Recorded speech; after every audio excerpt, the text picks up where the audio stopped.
तो यहाँ पे बच्चों देखिए, जैसे कि पहले मैं आपको एक तरीका बता देता हूँ कि ओमार शीट में आप कैसे काम करेंगे, ठीक है? अगर आपको कुछ कंडीशन है, जैसे कभी ऐसा होता है कि पेपर आता है और उस पेपर में हमें बहुत कुछ कम पता होता है और जो हम याद करते हैं, वो फँसता ही नहीं है, ठीक है? तो इस कंडीशन में हम क्या करना चाहिए, ठीक? तो मैं पहले सबसे पहले आपको बता देता हूँ बहुविकल्पीय प्रश्न करने का तरीका, ठीक है? वो क्या रहेगा? देखो बच्चों, ये प्रश्न आपको 3-4 चीज़ें हैं, आपको नोट कर लो, ठीक है? कभी भी ऑप्शन में, जैसे ऑप्शन होता है हमारा ए, बी और सी और डी, इस प्रकार से हमें 4 ऑप्शन मिलेंगे, ठीक? 4 ऑप्शन मिलेंगे और हमें उनको एक ऑप्शन को काला करना होता है, ठीक है? अब ये ऑप्शन किस प्रकार के होंगे?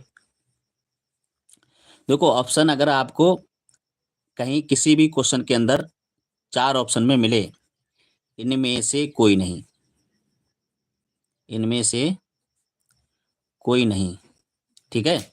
एक ऑप्शन ये हो गया। अगर कहीं आपको ऑप्शन ऐसा दिखाई देता है, ये दोनों, ये दोनों, ठीक है? और तीसरा आपको ऑप्शन देखिए यहाँ पे, कभी ऑप्शन आपको ऐसा दिखाई दे, इनमें से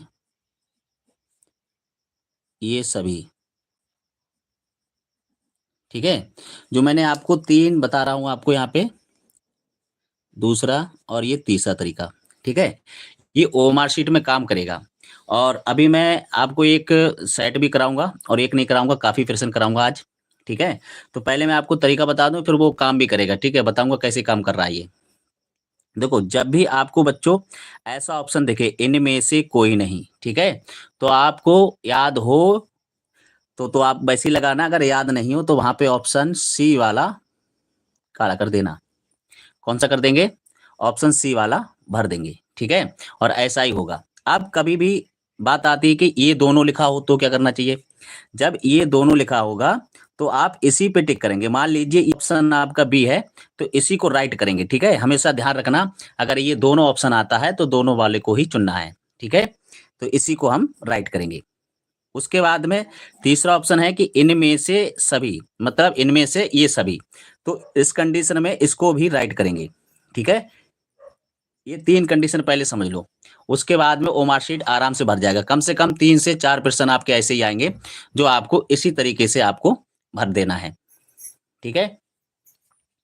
इतना समझ लिया सबने? चलो, अब मैं ले चलता हूँ आपको ओमार शीट भरवाने की तरफ, मतलब 20 प्रश्न नहीं, आज मैं करीब आपको 50-60 प्रश्न करीब कराऊँगा, ठीक है? वो सभी छोटे-छोटे प्रश्न होंगे, उसके बाद में जो दीर्घ स्तरीय प्रश्न होंगे, मतलब बड़े प्रश्न। देखो हाँ, बड़े प्रश्न में क्या होगा, अगर आपको सेक्शन बी मतलब खंड बा आता है, ठीक है? जिसमें आपके लिए सभी बड़े प्रश्न मतलब दीर्घ प्रश्न करने होते हैं, दीर्घ प्रश्न। ठीक है? अब दीर्घ प्रश्न में भी कंडीशन सेम करनी है आपको। अगर दीर्घ प्रश्न है और आपको कोई प्रश्न नहीं आ रहा है, ठीक है? कोई भी प्रश्न नहीं आ रहा है, तो आपको क्या करना चाहिए? देखो, सबसे पहली बात तो ये है कि हमें प्रश्न को प्रश्न को अच्छे से पढ़ना चाहिए, अच्छे से पढ़ना। फिर दूसरी बात उसमें क्या देखनी है कि उसमें शब्द देखना, जिनके बारे में आप कुछ जानते हो, ठीक है? देखो, 2 चीज़ें यहाँ पे ध्यान रखनी है कि अगर कोई बड़ा प्रश्न है और हमें लग रहा है कि वो हमें आता नहीं है, ठीक? तो उसमें जब बड़ा प्रश्न होगा तो कोई ना कोई शब्द तो ऐसा होगा जिसके बारे में हम जानते होंगे, ठीक? अब अगर आपको कोई एक शब्द मिल जाता है तो बस आप उसी के बारे में बनाना स्टार्ट कर दें। और तीसरी बात उसमें ध्यान रखें, कोई उसे मतलब बड़ा से बड़ा मतलब ज़्यादा से ज़्यादा लिखना का प्रयास करें। ज़्यादा से ज़्यादा, ज़्यादा से ज़्यादा लिखने का प्रयास करें, ठीक है? ये रही बातें वो जिनको बच्चों को बिल्कुल कुछ नहीं आता है, ठीक है? उनके लिए ये सभी बातें ध्यान रखनी चाहिए। ठीक है, समझ में आ गया ना सभी को? ये उस कंडीशन में है जब आपको नहीं आता है, ठीक है? और ये कंडीशन तो हमेशा जब आता है तब भी ये फॉलो करेंगी और नहीं आता है फिर भी। आप कोई सा भी प्रश्न देख लेना, ठीक है? इस तरीके से लगाना, अगर कहीं ऑप्शन आपको इनमें से कोई नहीं है तो वहाँ पे सी ऑप्शन को चुन लेना और उसके बाद में अगर आपको ये दोनों ऐसा कहीं ऑप्शन मिलता है तो आप उसी पे राइट कर देना, जो भी हो। अगर बी है तो बी को लगा दो, सी है तो सी को लगा दो, ओके? अगर आपको इनमें से ये सभी अगर ऐसा कहीं ऑप्शन आता है कि ये सभी, तो आप उसी को टिक मार दो, चाहे वो डी ऑप्शन सही या फिर ए है या बी है या सी है, ठीक है? तो इस प्रकार से आप इनको सॉल्व कर लेंगे, ठीक है? तो सही बच्चे एक बात बताओ, सबको सही से चमक रहा है ना सभी को? कोई प्रॉब्लम तो नहीं हो रहा है? दोपहर मैंने लैब चलाया था तो वहाँ पे बहुत सारी दिक्कतें हो रही थी नेटवर्क दिक्कत से, तो इसलिए मैंने वहाँ पे नहीं चलाया था लैब। चलिए अब चलते हैं बच्चों पेपर की तरफ।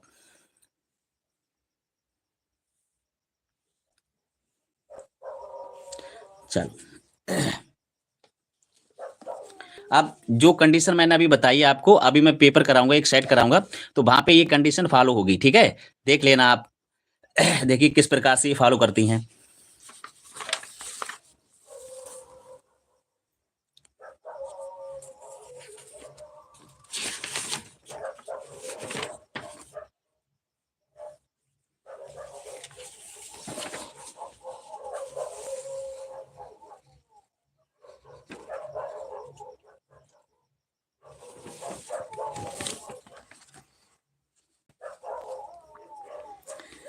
यहाँ देखिए ये मॉडल पेपर है और सेट 14 है, ठीक है?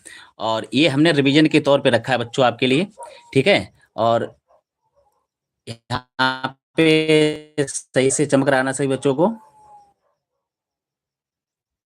देखो, बताओ, ठीक है? हाँ, काफी बच्चे जुड़े हुए हैं यहाँ पे, माई विक्टर और अ, चलो ठीक है, सही बच्चे अच्छे से देखते रहो, समझते रहो। तो बच्चों यहाँ पे जैसे कि हम पहला क्वेश्चन है और जितने भी मैं आज प्रश्न कराऊं उन सभी प्रश्न को आप एक रिवीजन के तौर पे देखते रहना, बिल्कुल ध्यान से समझना, ठीक है? और आपको प्रत्येक प्रश्न समझ में आएगा और जब परीक्षा में जाओगे तो तुरंत आपको याद आएगा कि हाँ सर ने ये प्रश्न कराया तो हमारा ये आंसर इसमें होगा, ठीक है? जैसे कि बच्चों यहाँ पे पहला क्वेश्चन है कि एक लेंस की क्षमता -2.5 डायोप्टर है, तो लेंस की फोकस दूरी और प्रकृति बताएं, ठीक है बच्चों?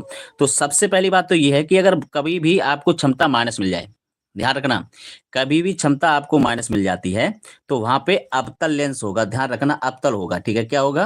अवतल।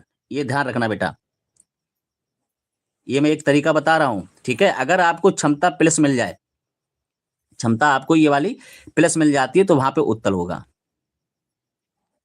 आ रहा है समझ में सभी को?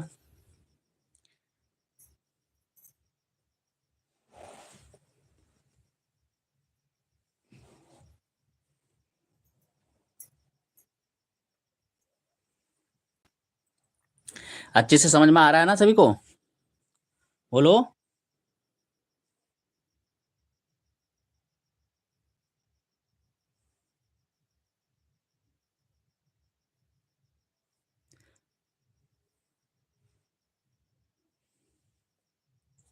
अच्छा ठीक है, समझ में आना चाहिए।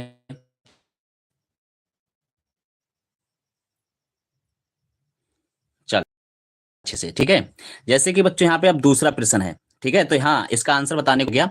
इसमें मैंने अभी बताया कि अगर कहीं क्षमता आपको माइनस मिलती है तो अवतल होगा और ये प्लस मिलती है तो उत्तल होता है। बच्चों, कुछ बच्चे ऐसे हैं जिनको ये सूत्र नहीं पता रहेगा, है ना? और जब सूत्र नहीं पता होगा तो आप ये तरीका ट्रिक काम करेगी यहाँ पे।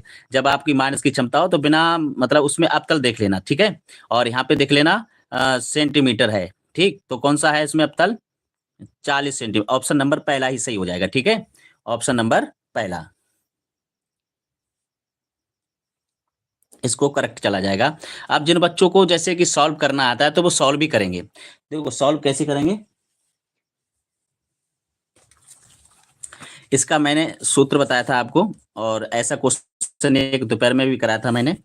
जैसे कि बच्चों यहाँ पे जो क्षमता है उसे पी से डिनोट करते हैं और ये आपकी माइनस की 2.5 डायोप्टर दे रखा है, ठीक? और आपको फोकस दूरी ज्ञात करनी है एफ, ये हमें फाइंड करना है। अब हम कैसे करेंगे? P बराबर, देखो यहाँ पे ऑप्शन देख लेना आपके, सेंटीमीटर में है सभी तो सेंटीमीटर वाला सूत्र लगाएंगे 100/f। ठीक है, अब यहाँ पे P कितना दे रखा है, -2.5, 100/f। ठीक है, अब यहाँ पे इसका गुना होगा और ये इसके भाग में आ जाएगा, तो f बराबर क्या होगा, -100/2.5।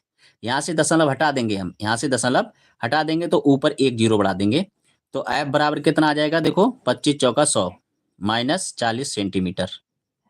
ठीक है, लेकिन दूरी जो होती है कभी भी माइनस नहीं। ठीक है, तो हम इससे क्या पता चलता है, माइनस से, इससे पता चलता है बच्चों कि इसमें अवतल होगा, अवतल लेंस होगा, क्या होगा, अवतल लेंस। ठीक, समझ गया ये। तो इसी प्रकार से ये दूरी है आपकी 40 सेंटीमीटर अवतल होगा। ठीक है, नेक्स्ट प्रश्न यहाँ पे कह रहा है कि यदि विद्युत शक्ति P तथा प्रतिरोध R से व्यक्त होता है, देखो शक्ति क्या है P से और प्रतिरोध क्या है R से व्यक्त होता है, तब वैद्युत धारा व्यक्त होगी। देखो वैद्युत धारा P और R में रिलेशन देख लो, देखो R/P आपने कभी नहीं पढ़ा, ठीक है, और P/R आपने पढ़ा तो था, परंतु किस में पढ़ा था, अंडर रूट में। ठीक है, तो इसमें ऑप्शन नंबर डी सही हो जाएगा, P/R। नेक्स्ट प्रश्न देखते हैं इसमें, प्रश्न नंबर 3। यहाँ पे कह रहा है बच्चों, प्रकाश की चाल माध्यम 1, माध्यम 2 में प्रकाश क्रमशः B1 और B2 हो, तब माध्यम 1 और अपवर्तनांक माध्यम 2 में सापेक्ष होगा। देखो यहाँ पे माध्यम 1 का अपवर्तनांक माध्यम 2 के सापेक्ष बोल दिया है। किसके सापेक्ष बोल दिया, 2 के सापेक्ष। ध्यान रखना जिसके सापेक्ष बोला जाए, हमारी बातों को बच्चों बहुत ध्यान से समझना। यहाँ पे कह दिया उसने कि मतलब सापेक्ष, तो सापेक्ष शब्द का बहुत बड़ा महत्व होता है। देखो जिसके सापेक्ष बोले, समझ लो क्वेश्चन भी आपको मिल सकता है इसको, जिसके सापेक्ष। ठीक है, और आपको जो पूछे, जो पूछे, ठीक है, दो चीजें ध्यान रखनी है ऐसे क्वेश्चनों में, जिसके सापेक्ष कहता है और फिर जो पूछता है। तो जो पूछता है ना उसको रख दो अंश बना दो, उसको बना दो अंश, और जिसके सापेक्ष कह दे उसको हर बना दो। ठीक है, जब हमसे, अब हम यहाँ पे क्या कह दिया देखो क्वेश्चन में, माध्यम 1, माध्यम 1 क्या है, B1। ठीक, और अपवर्तनांक माध्यम 2 के सापेक्ष, तो 2 क्या है यहाँ पे, B2। ठीक है, तो B2 के सापेक्ष कह दिया उसने, तो हम कर देंगे इसमें B2 को ऊपर पहुंचा देंगे, B2/B1। ठीक है, तो ये वाला ऑप्शन इसका करेक्ट हो जाएगा। तो ऑप्शन नंबर कौन सा सही हो जाएगा, ऑप्शन नंबर बी। ठीक है,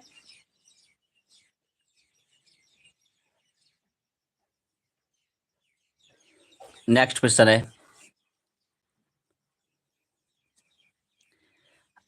यहाँ पे दिया है इनमें से कौन सा कथन असत्य है। देखो सत्य अलग होता है, असत्य अलग होता है। असत्य का मतलब होता है इन चारों ऑप्शनों में गलत कौन सा है। देखो चुंबकीय क्षेत्र रेखाएं चुंबकीय के उत्तरी ध्रुव से प्रकट होती है, बिल्कुल सही बात है, बिल्कुल सही बात है। और उसके बाद चुंबकीय क्षेत्र रेखा चुंबक के भीतर दक्षिण से उत्तर ध्रुव की ओर होती हैं, बिल्कुल होती हैं।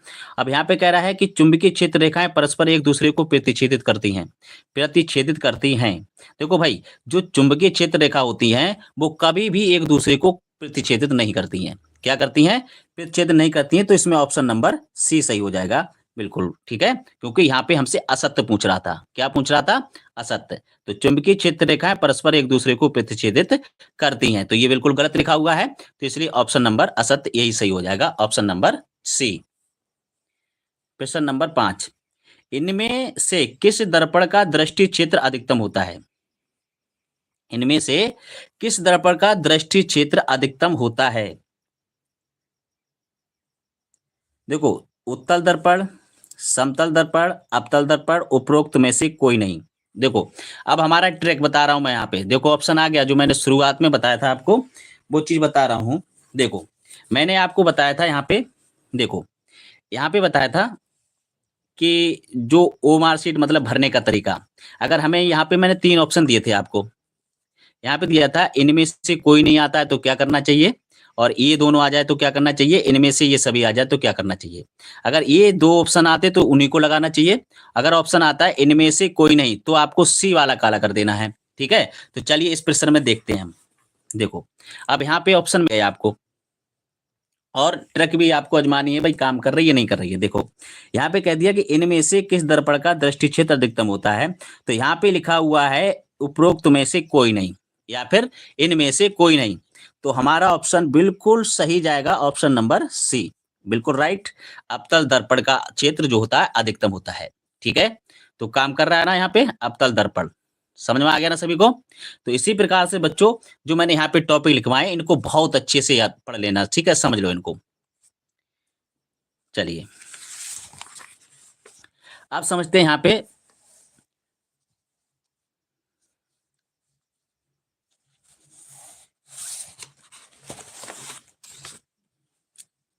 थोड़ा सा दिक्कत ले रहा था, वहाँ पे पेज जो था लिखा हुआ